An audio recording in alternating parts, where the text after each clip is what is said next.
Hello Kenta friends. In today's video, we'll be diving into 3 of the best coding applications available for Android devices. If you're a beginner looking to learn coding or an experienced programmer seeking an efficient mobile coding experience, then this video is for you. So without further ado, let's get started.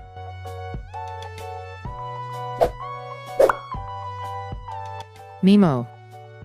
Mimo is a coding learning application designed for beginners. This application provides coding lessons through interactive tutorials and practical exercises.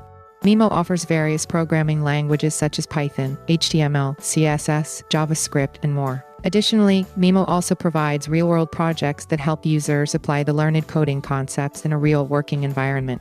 The application also comes with certification to mark users' achievements in coding learning.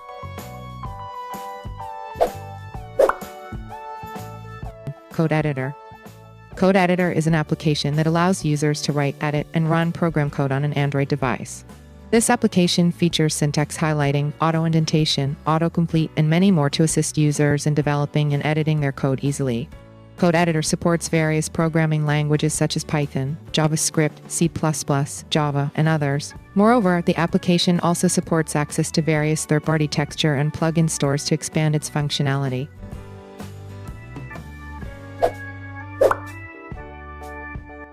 Programming Hub. Programming Hub is a coding learning application that provides various tutorials and courses in popular programming languages. This application offers easy-to-understand materials with code examples and interactive exercises. Programming Hub covers various topics in programming such as programming fundamentals, algorithms, data structures, and different frameworks. Additionally, the application also supports multiple programming languages including Python, HTML, CSS, JavaScript, Java, and more. And that concludes our review of the top coding applications for Android. Whether you're a beginner or an experienced programmer, these applications can greatly enhance your coding skills on the go. Thanks for watching and happy coding.